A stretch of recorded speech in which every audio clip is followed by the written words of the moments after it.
Hello बच्चों, आज हम आपका भूमंडलीकृत विश्व का बनना चौथा पार्ट पढ़ेंगे। मतलब पहले पार्ट के ही 3 पार्ट हैं। आधुनिक दुनिया से पहले में ही 3 हिस्से हैं। पहले की वैश्वीकरण कैसे हुआ था, वो सारी घटनाएं जो पड़ी थी। दूसरा, खाद्य पदार्थ कैसे पूरी दुनिया में मतलब व्यापार के साथ संस्कृति के लेन देन कैसे खाने के द्वारा होता था।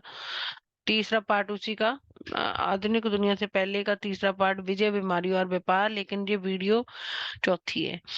तो विजय, बीमारी और व्यापार। 16वीं सदी में जब यूरोपीय जहाजियों ने एशिया तक का समुद्री रास्ता ढूंढ लिया और वे पश्चिमी सागर को पार करते हुए अमेरिका तक जा पहुंचे, तो पूर्व आधुनिक विश्व बहुत छोटा सा दिखाई देने लगा। वैसे तो हम कह रहे हैं कि वैश्वीकरण 50 साल पहले ही हुआ है, लेकिन जब परिवहन के साधन नहीं थे तो होता तो उस टाइम भी था, लेकिन वो धीरे धीरे होता था। 50 साल से परिवहन के साधन है वो सुधर गए हैं, इसलिए ये तेजी से हुआ और हमें दिख रहा है कि कैसे पूरी दुनिया एक दूसरे से कनेक्टेड हो गई है। तो आज हम पढ़ रहे हैं विजय, बीमारी और व्यापार।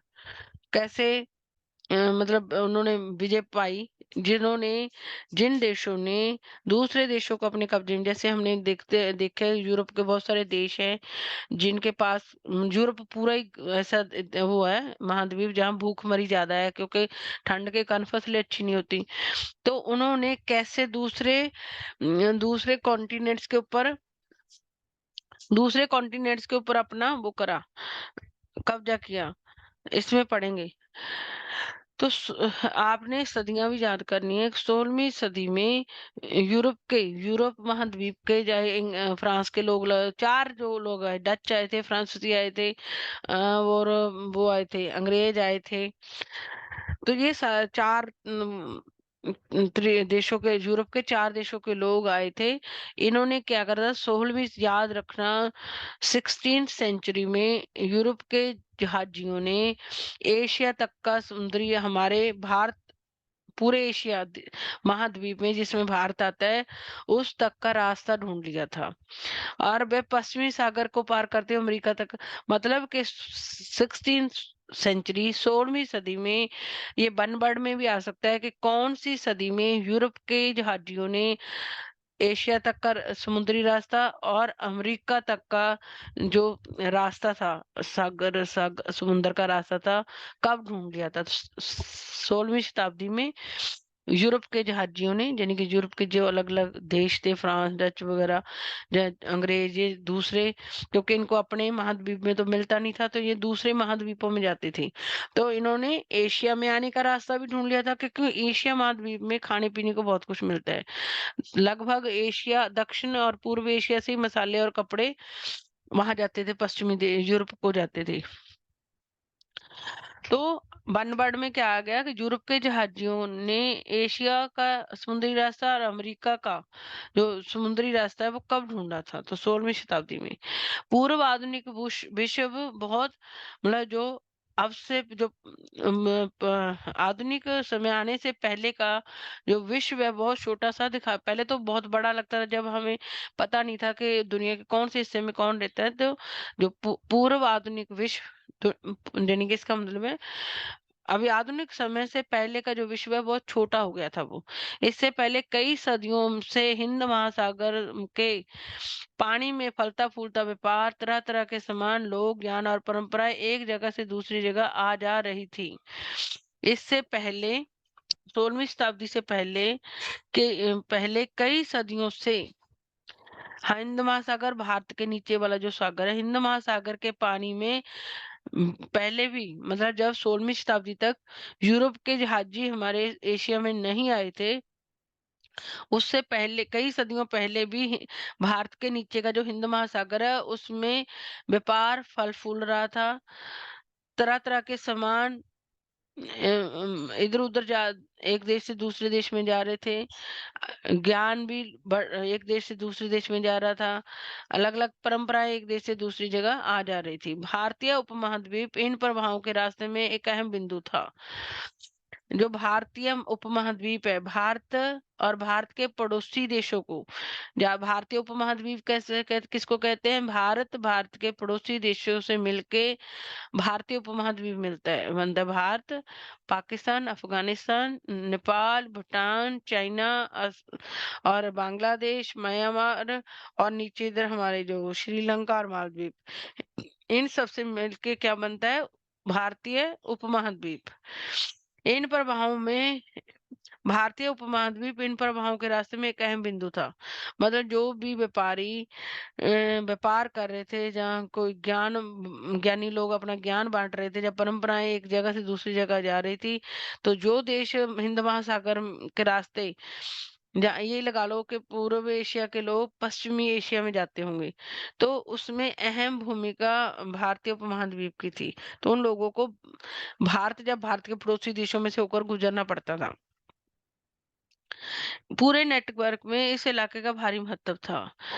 जब तक यूरोप के जहाजी एशिया में नहीं आए थे, तो व्यापार हिंद महासागर के बीच में से होकर जाता था। यानी कि पूर्व एशिया के लोग पश्चिमी एशिया में, पश्चिमी एशिया का पूर्व एशिया में जाते थे, और उसमें अहम भूमिका भारत और भारत के पड़ोसी देश यानी कि भारतीय उपमहाद्वीप की थी। तो इलाके और इस भारत और भारत के पड़ोसी देशों का ज्यादा महत्व था। आधुनिक विश्व जो जो आजकल व्यापार हो रहा था, इससे पहले जब तक यूरोप के लोग एशिया में नहीं आए थे, तब तक भारत और भारत के पड़ोसी देशों का ज्यादा महत्व था, जो हिंद महासागर में व्यापार होता था। यूरोपियों के दाखिले से ये आवाजाही और बढ़ने लगी। पहले तो एशिया के लोग ही पश्चिमी एशिया के पूर्व में, पूर्व के पश्चिम में जा रहे थे हिंद महासागर के द्वारा, और भारत के पड़ोसी देशों में उनको रुकना पड़ता था। लेकिन जब यूरोप के लोग आ गए, यूरोप महाद्वीप के लोग एशिया की तरफ पहुंच गए, तो और भी हिंद महासागर में आवाजाही बढ़ गई। इन प्रवाहों की दिशा यूरोप की तरफ मुड़ने लगी। पहले तो एशिया के लोग ही एशिया से व्यापार कर रहे थे। अब ये जो व्यापार ज्ञानी लोग जो एक जगह से दूसरी जगह जा रहे थे, ये अब यूरोप की तरफ भी जाने लगे। तो जो व्यापार की जो पर ये प्रवाह थे, व्यापार के प्रवाह थे, वो पहले तो भारतीय उपमहाद्वीप उनमें अहम बिंदु था, और एशिया में हो रहा था व्यापार।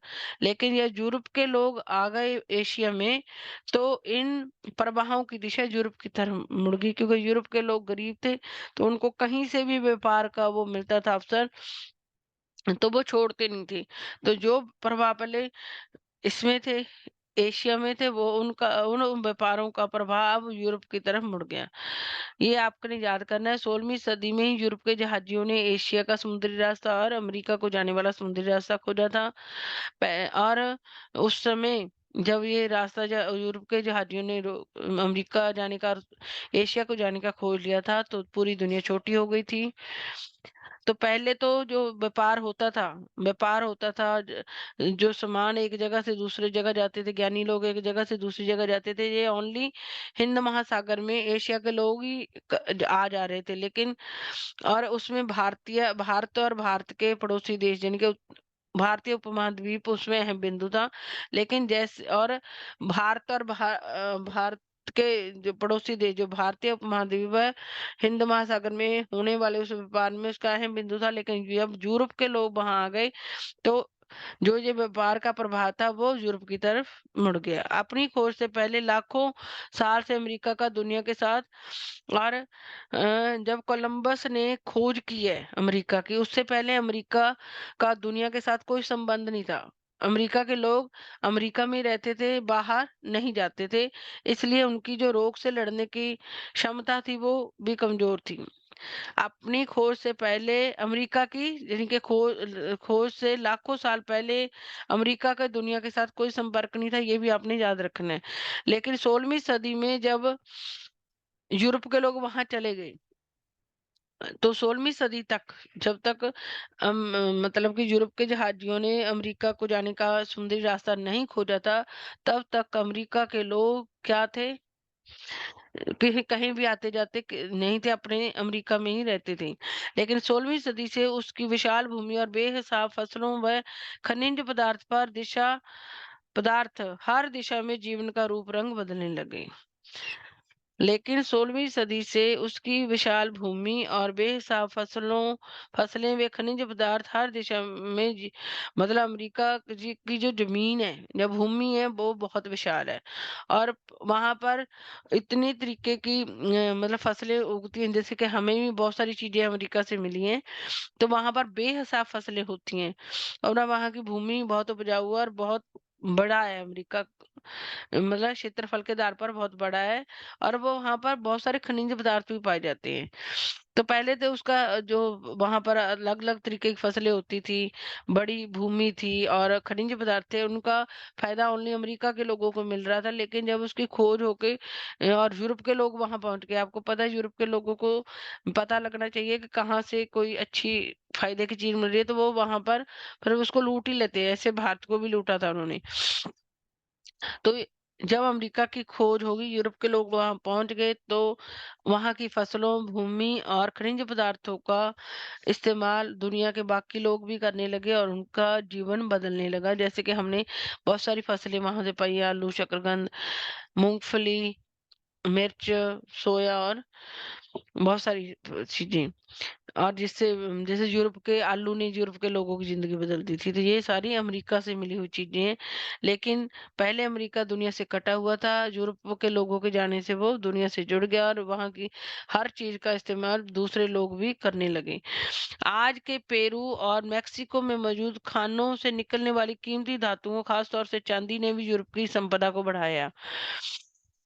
अब आपको ये चीज़ करनी है भी 16वीं सदी तक वो कहीं से अमेरिका जब तक यूरोप के लोगों ने अमेरिका को जाने का समुद्री रास्ता नहीं खोजा था, तो अमेरिका के लोग दुनिया से कटे हुए थे, किसी से मिलते जुलते नहीं थे। लेकिन जब यूरोप के लोग पहुंच गए, तो उन्होंने उन अमेरिका में पाई जाने वाली फसलें, भूमि और खनिज पदार्थों का इस्तेमाल दूसरे लोगों के लिए भी करना शुरू कर दिया, और उससे दूसरे लोगों की जिंदगी अच्छी हुई है। जैसे कि आलू के आने से जो अमेरिका से मिला है, तो यूरोप के लोग भूखे मरते थे, तो वो उनकी उम्र बढ़ने लगी थी। ऐसे ही हमें भी बहुत सारी वैरायटी की पहले हम भी जब आलू नहीं था, तो हम पता नहीं कैसे खाते होंगे, लेकिन आलू आने से हमारी जो सब्जियों में वैरायटी आ गई है। तो मतलब अमेरिका को फायदा नहीं हुआ, लेकिन बाकी दुनिया को अमेरिका की खोज से फायदा हुआ है। और अमेरिका में ये वन वर्ड में भी आ सकते हैं। ये भी आ सकता है कि कैसे अमेरिका की खोज होने से बाकी दुनिया के लोगों की जो जीवन का रूप रंग कैसे बदला। हर दिशा में कैसे अमेरिका की खोज होने के बाद 16वीं शताब्दी में अमेरिका की खोज होने के बाद उसकी विशाल भूमि, बेहिसाब फसलें और खनिज पदार्थ हर दिशा में जीवन का रूप रंग कैसे बदलने लगा। तो फिर आपने ये उदाहरणें आलू वाली उदाहरण दे सकते हो आप। और फिर ये धातुएं भी आ रही हैं अब।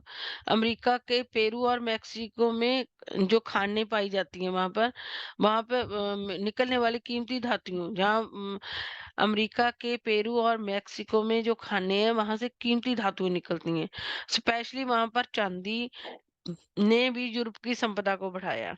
ये यूरोप के लोग थे, वहां से चांदी लाने लगे, क्योंकि अमेरिका के जगह ज्यादा और लोग कम है, तो उनको इतनी वो नहीं थी। लेकिन यूरोप के लोग तो गरीब थे, भूखे मरते थे। जब उनको वहां नई नई चीजें मिलने लगी, तो यूरोप के लोग अमीर भी होने लगे, उम्र भी बढ़ने लगी।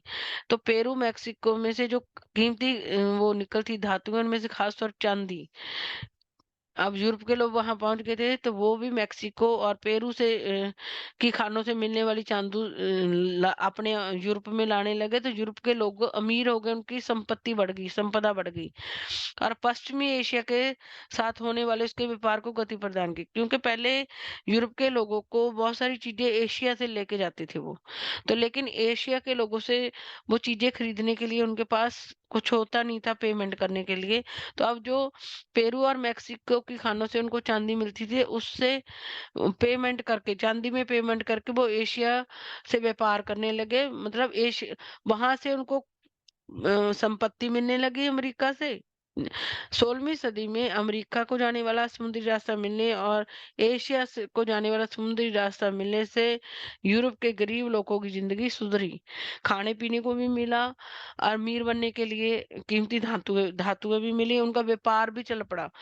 एशिया के साथ व्यापार कर रहे थे और व्यापार करने के लिए जो पेमेंट करनी पड़ती थी वो पेरू और मेक्सिको से चांदी लाकर वो करने लगे थे। 17वीं सदी के आते-आते पूरे यूरोप में दक्षिण अमेरिका की धन संपदा के बारे में तरह-तरह के किस्से जब भी हम पढ़ते हैं अंग्रेजों के बारे में कि अंग्रेज हमारे इंडिया में कब आए थे 16वीं शताब्दी में। तो मेरे ख्याल से उसी टाइम उस इसमें दे रखा ना 16th सेंचुरी में उन्होंने एशिया को आने का समुद्री रास्ता ढूंढ लिया था। तो 70 अब जब 100 साल पूरे हो गए 17वीं सदी के आते-आते पूरे यूरोप में दक्षिण अमेरिका की धन संपदा के बारे में अब जब किसी गरीब व्यक्ति को कहीं से वो धन दौलत मिलने लगती है तो वो क्या हर जगह और लोगों को बताने लग जाता है कि वहां पर ये चीज मिल रही है जो बहुत कीमती है, जो जिंदगी सुधार सकती है। तो पूरे यूरोप में अमेरिका की धन संपदाओं के तरह-तरह के किस्से बनने लगे थे। इन्हीं किंवदंतियों की बदौलत वहाँ के लोग एल्डोराडो को सोने का शहर मानने लगे थे। मतलब अमेरिका के एल्डोराडो शहर से सोने की खानें होंगी। तो जिन लोगों को यूरोप के लोगों को अमेरिका से चांदी वगैरह या सोना वगैरह जब मिला तो उन्होंने यूरोप में अमेरिका की धन संपदा के अलग-अलग किस्से बनाए। इन्हीं किस्सों के चलते हुए वो लोग यूरोप के लोग अमेरिका के एल्डोराडो शहर को सोने का शहर कहते थे और उसकी खोज में बहुत सारे खोजी अभियान शुरू किए गए और उसके मतलब जब उनको पता चला कि जिनको पता था वो तो पहुंच जाते लेकिन जिन्होंने सुना कि ये सोने का शहर है तो यूरोप के बहुत सारे लोग एल्डोराडो की में सोना खोजने के लिए चल पड़े थे। जो एल्डोराडो जिनको एल्डोराडो शहर नहीं था वो एल्डोराडो शहर को ढूंढ रहे थे, जिनको मिल गया तो वो वहां सोने की खोज करने लगे थे। 16वीं सदी के मध्य तक आते-आते यानी कि 1550 तक आते-आते पुर्तगाली और स्पेनिश सेनाओं की विजय का सिलसिला भी शुरू पुर्तगाल के लोग पहले भारत में पहुंचे थे। ये भी यूरोप के लोग ही हैं। तो 16वीं सदी के मध्य में यानी कि 1550 16वीं शताब्दी ही 1500 के बाद जो साल होते हैं उसको 16वीं शताब्दी कहते हैं। 1501-2 तो 16वीं शताब्दी शुरू हुई। 1550 तक आते-आते पुर्तगाली और स्पेनिश सेनाओं की विजय का सिलसिला शुरू हो चुका था। पहले जब पता लग जाता कि यूरोप के लोगों को पता चल जाता था कि जहाँ से हमारी ज़िंदगी सुधर सकती है, ऐसी चीज़ें मिल सकती हैं जिससे हमारी ज़रूरतें पूरी होंगी, तो ये लोग वहाँ पर कब्ज़ा करने की जैसे भारत पे कब्ज़ा किया था, ऐसे ही वो कोशिश करते थे। तो जब तक इनको पता चला कि वहाँ सोना मिल रहा है, एल्डोराडो शहर में सोना मिल रहा है, पेरू और मेक्सिको में चांदी मिल रही है, तो यूरोप के पुर्तगाल के लोग और स्पेनिश लोग वहाँ जाके अपना कब्जा करने लगे थे। उन्होंने अमेरिका को उपनिवेश बनाना शुरू कर दिया। ये पहले यही करते थे। यूरोप के लोग क्या करते थे, जिस जगह कुछ होता था वहाँ धीरे-धीरे जाके अपना कब्जा कर लेते थे, उसको उपनिवेश बना लेते थे। यूरोपीय सेनाएँ केवल अपनी सैनिक ताकत के दम पर नहीं जीतती थी। यूरोप की जो सेनाएँ थी उनके पास इतनी ताकत नहीं थी और यूरोप के लोग भू आपको पता ही भूखे होते थे गरीबी के कारण वहाँ फसलें अच्छी नहीं होती थी, तो वो इतना लड़ाई नहीं लड़ सकते थे। सैनिक ताकत के दम पर वो नहीं जीते थे। यूरोप की सेनाएँ चाहे पुर्तगालियों की सेना हो, चाहे स्पेनिश लोगों की सेना हो, तो वो अपनी सैनिक ताकत के दम पर नहीं जीते थे। जो स्पेनिश के विजेता थे, जो स्पेनिश लोग उन्होंने अपनी विजय प्राप्त की थी अमेरिका के लोगों पर, उन्होंने शक्तिशाली हथियारों में परंपरागत किस्म का सैनिक हथियार तो स्पेनिश विजेताओं ने जो अमेरिका के ऊपर अपनी विजय प्राप्त की थी, उसमें कोई शक्तिशाली हथियार इस्तेमाल नहीं किया था। परंपरागत किस्म का सैनिक हथियार तो नहीं था। कोई शक्तिशाली पुराना हथियार नहीं था जिसके कारण स्पेनिश लोगों ने अमेरिका पे विजय प्राप्त की थी। ये हथियार तो एक बीमारी थी, चेचक नाम की बीमारी थी, चेचक जैसे कीटाणु थे जो स्पेनिश सैनिकों और अफसरों के साथ वहां पहुंचे थे। मतलब आपको पता है यूरोप के पुर्तगाल के लोग भी स्पेनिश लोग भी यूरोप के हैं। यूरोप में अच्छी फसलें नहीं होती थी, खाने पीने की चीजें अच्छी नहीं होती थी, इसलिए वो ज्यादा ताकतवर नहीं थी, तो उन्होंने अमेरिका के ऊपर जो भी अपना कब्जा करके उन अमेरिका को ऊपर निवेश बनाया, वो सैनिक ताकत या कोई अपने पुराने शक्तिशाली हथियार का इस्तेमाल करके नहीं कब्जा किया था। स्पेनिश सैनिकों ने वहां पर चेचक बीमारी के कीटाणु ले गए थे। पुलिस ऑफिसर वहां के सैनिक थे जो, क्योंकि उनको पता था कि अमेरिका के लोगों का 16वीं शताब्दी तक दुनिया से कोई कनेक्शन नहीं था, कोई संबंध नहीं था, इसलिए उनके अंदर बीमारी से लड़ने की शक्ति नहीं थी। तो ये चेचक के कीटाणु वहां ले गए, लेकिन इनके पास चेचक की बीमारी का इलाज था, इसलिए इन्होंने वहां जाके फैलाएंगे, ये फैलाया इन्होंने। लाखों साल से दुनिया से अलग थलग रहने के कारण अमेरिका के लोगों के शरीर में यूरोप से आने वाली इन बीमारियों से बचने की रोग प्रतिरोधी क्षमता नहीं थी। लेकिन अमेरिका के लोगों के पास इस बीमारी से लड़ने का ना तो कोई इलाज था, ना उनके शरीर में शक्ति थी इससे लड़ने की। लेकिन जो स्पेनिश लोग थे जो यूरोप के, उनके पास इससे लड़ने की शक्ति भी थी और इलाज भी था। तो उन्होंने ये बीमारी फलस्वरूप इस नए स्थान पर चेचक बहुत मारक साबित हुआ। मतलब अब चेचक की बीमारी उस जगह अमेरिका में चलेगी जहाँ इलाज भी नहीं है और लड़ने की शक्ति भी उन लोगों में नहीं है।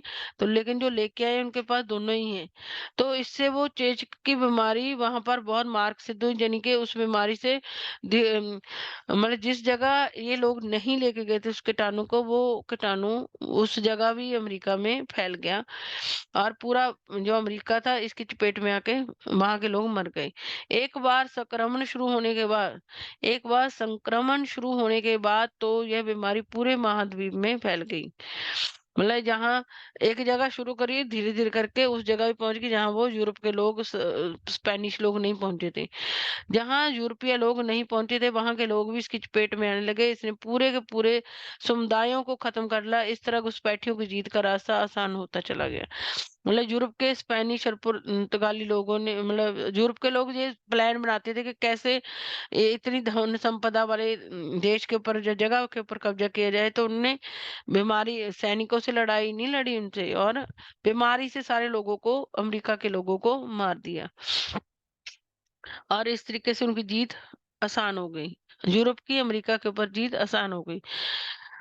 तो आपने जैसे देखा कि कैसे पहले तो वो गए वहां पर, और वहां जाके उनको पता चला कि चांदी सोने के भंडार पता चल गए, तो वो उनको पाना चाहते थे। धीरे धीरे करके यूरोप के लोगों ने क्या करा, वहां पर कब्जा करना शुरू कर दिया, उसको उपनिवेश बनाना शुरू कर दिया। चेचक की बीमारी से कैसे, ये भी क्वेश्चन आ सकता है कि उन्होंने अपनी, यूरोप के लोगों ने अमेरिका महाद्वीप के ऊपर को अपना उपनिवेश कैसे बनाया, या अपनी विजय वहां पर कैसे प्राप्त की, ये क्वेश्चन आ सकता है। बंदूकों को तो खरीद कर या छीन कर हमलावरों के खिलाफ भी इस्तेमाल किया जा सकता। अगर वो सैनिक शक्ति के साथ लड़ते, स्पेनिश या यूरोप के लोग अमेरिका के लोगों के साथ बंदूक के साथ लड़ते, तो हो सकता था कि अमेरिका के लोग बंदूक खरीद करके उनसे लड़ लेते। लेकिन ये तो बीमारी थी, अगर उनको बीमारी से लड़ने की भी उनके पास शक्ति नहीं थी, ना ही इलाज था। लेकिन यूरोप के लोगों के पास बीमारी भी थी, इलाज भी था, इसलिए उनकी जो जीत थी यूरोप के लोगों की अमेरिका के ऊपर आसान होगी। पर चेचक जैसी बीमारियों के मामले में तो ऐसा नहीं किया जा सकता।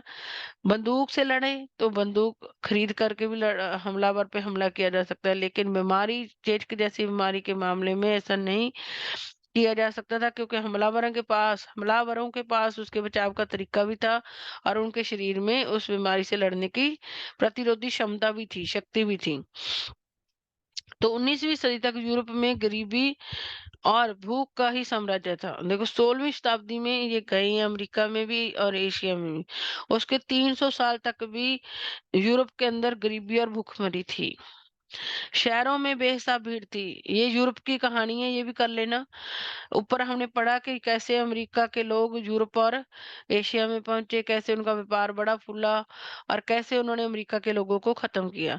अब हम ये भी पढ़ते हैं, जो यूरोप के लोग 16वीं शताब्दी में अमेरिका और एशिया महाद्वीप में पहुंच गए थे, तो उन 19 उस 19वीं शताब्दी में भी 300 साल बाद भी यूरोप का क्या हाल था।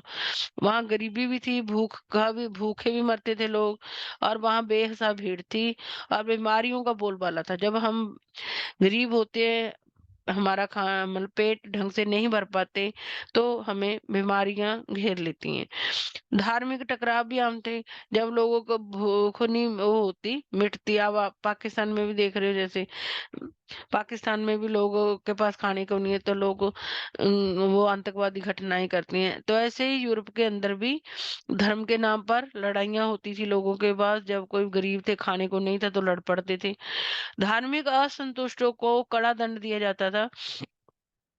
जो अपने धर्म को लेकर संतुष्ट नहीं थे लोग, उनको यूरोप के अंदर सजा दी जाती, सख्त सजा दी जाती थी। इस वजह से हजारों लोग यूरोप से भागकर अब अपने कॉन्टिनेंट में उनको भूखा रहना पड़ रहा है, गरीबी का सामना करना पड़ रहा है, धर्म के नाम पर लड़ाई लड़ने से उनको दंड मिल रहा है। तो यूरोप के लोग भागकर, जब उनको पता लगा कि अमेरिका में इतनी धन संपदा और खाने पीने को है, तो वो यूरोप के लोग भागकर अमेरिका जाने लगे।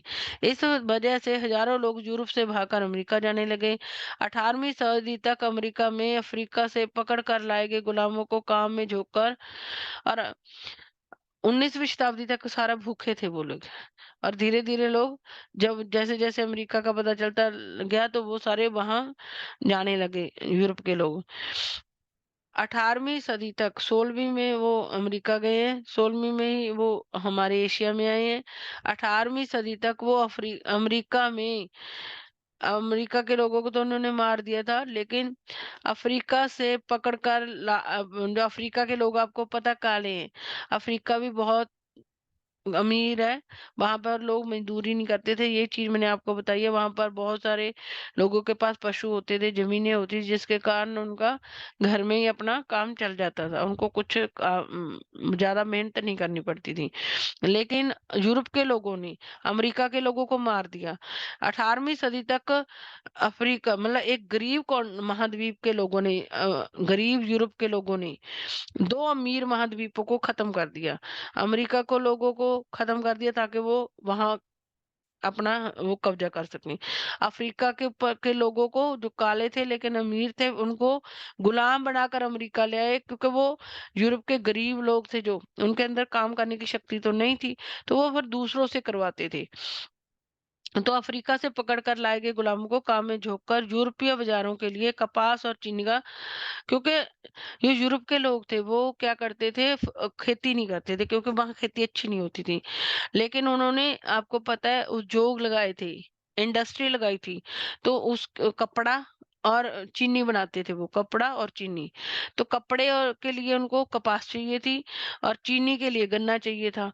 तो ये क्या करने लगे, यूरोप के लोगों ने अफ्रीका के काले लोगों को अमेरिका ले जाकर गुलाम बनाकर उनसे कपास और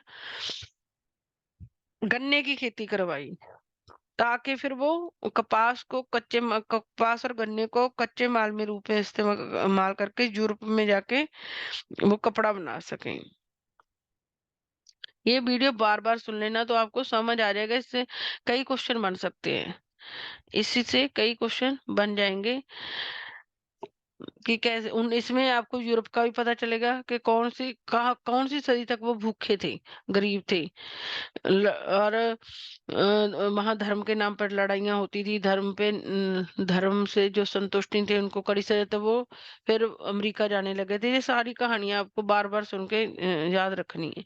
18वीं शताब्दी तक 18वीं शताब्दी का काफ़ी समय बीत जाने के बाद भी चीन और भारत को दुनिया के सबसे धनी देशों में गिना जाता था। यूरोप तो गरीब था, और यूरोप के लोग जब अमेरिका पहुँचे, अमेरिका के लोगों को इन्होंने मार दिया, और अफ्रीका के लोगों को भी गुलाम बना लिया।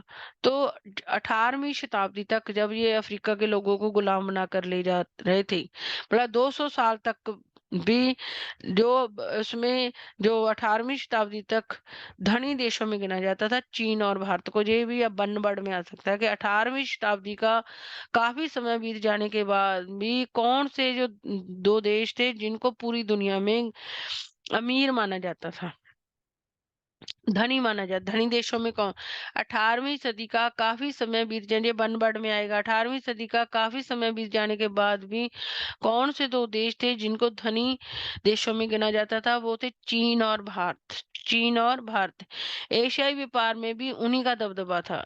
एशिया में भारत भी एशिया में आता है, चाइना भी एशिया में आता है। तो एशिया महाद्वीप में जो व्यापार होता था उसमें दबदबा सबसे ज्यादा बढ़िया व्यापार इन दोनों देशों का ही था। लेकिन विशेषज्ञों का मानना है कि 15वीं सदी से चीन ने दूसरे देशों के साथ अपने संबंध कम करना शुरू कर दिए थे। ये 16वीं शताब्दी में अमेरिका और एशिया में आए हैं यूरोप के लोग। उससे एक सदी पहले ही चाइना ने दूसरे देशों से संबंध बनाना कम कर दिए थे और वह दुनिया से अलग थलग पड़ने लगा था। चाइना ने 15वीं, याद रखना है, चाइना ने कौन सी सदी में, 15वीं सदी में दूसरे देशों से अपने संबंध कम कर दिए थे, जिसके कारण वो दुनिया से अलग थलग पड़ गया था। चीन की घटती भूमिका और अमेरिका के बढ़ते महत्व के चलते विश्व व्यापार का केंद्र पश्चिम की ओर, ये भी क्वेश्चन बन सकता है, क्या कारण था कि जो दुनिया का व्यापार है वो अ, एशिया से अमेरिका की तरफ या पश्चिमी की तरफ क्यों मुड़ा था? तो 15वीं शताब्दी में, 16वीं शताब्दी में यूरोप के लोग अमेरिका के समुद्री रास्ते की खोज करके अमेरिका पहुंच गए थे और एशिया का समुद्री रास्ता खोज कर वो वहां पहुंच गए थे। 18वीं सदी में अमीर महाद्वीप अफ्रीका के लोगों को इन्होंने गुलाम बना के अमेरिका ले गए थे। और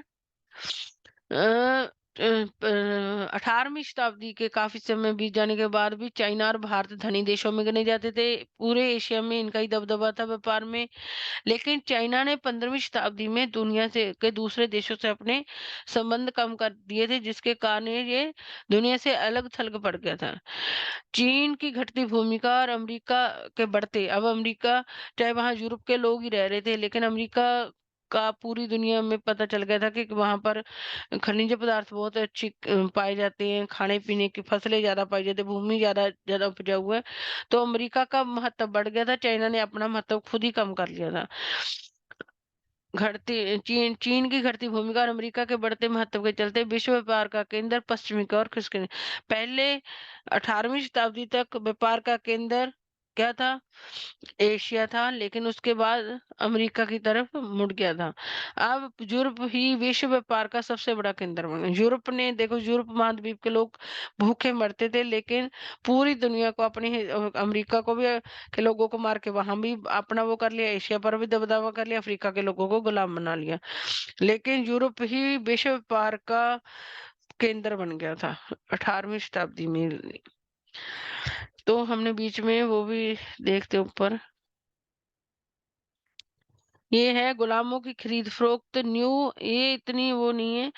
अम, लाइन लगाकर एक खरीदार नीलामी के लिए कतार में खड़े गुलामों को गौर से देख रहा है। इस चित्र में 4 औरतों और लंबी टोपियां पहने 7 पुरुषों के साथ 2 बच्चे भी बिकने के लिए खड़े हैं।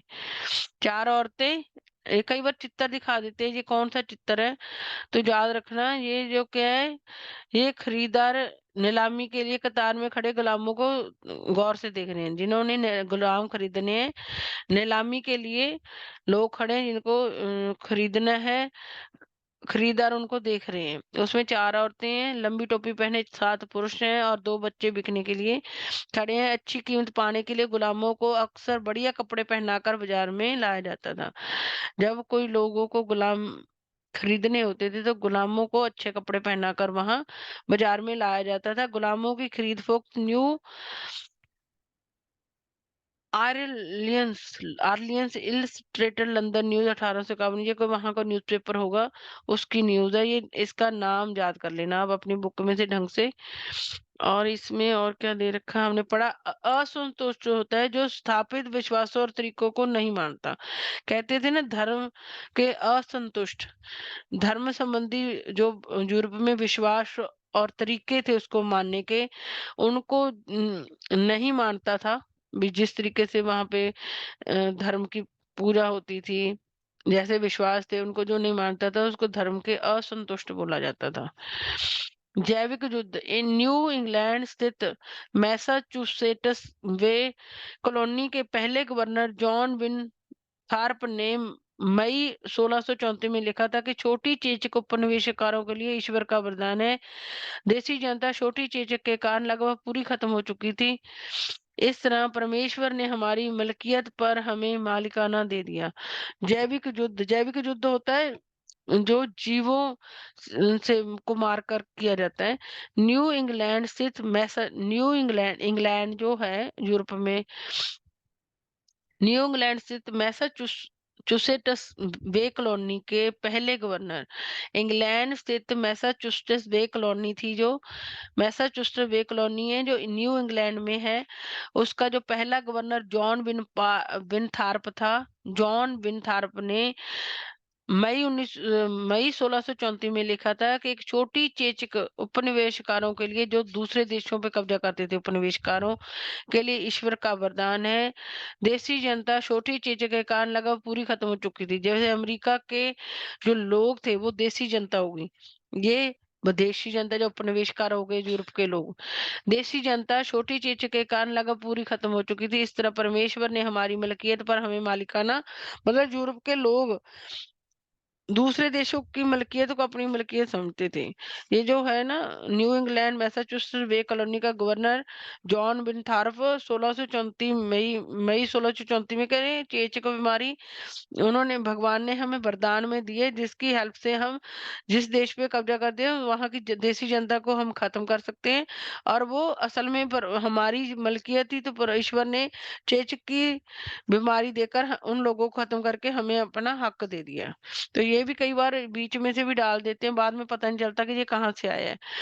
और आयरलैंड में आलू अकाल इलस्ट्रेटेड लंदन, ये भी वहां का न्यूज़पेपर है। Illustrated London, illustrated London news है, इसको इस पे रट्टा लगा लेना। 1849 में ये खबर आई थी। फसल कट जाने के बाद बचे कुछ आलुओं की उम्मीद में खेत की मिट्टी खोदते बच्चे।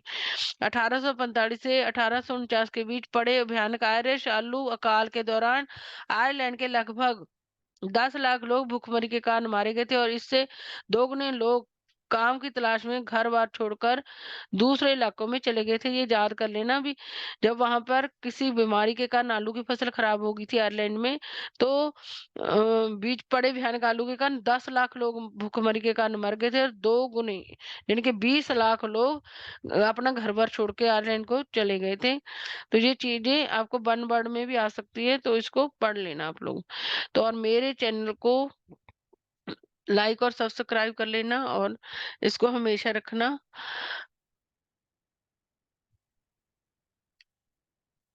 2 मिनट है टूटे।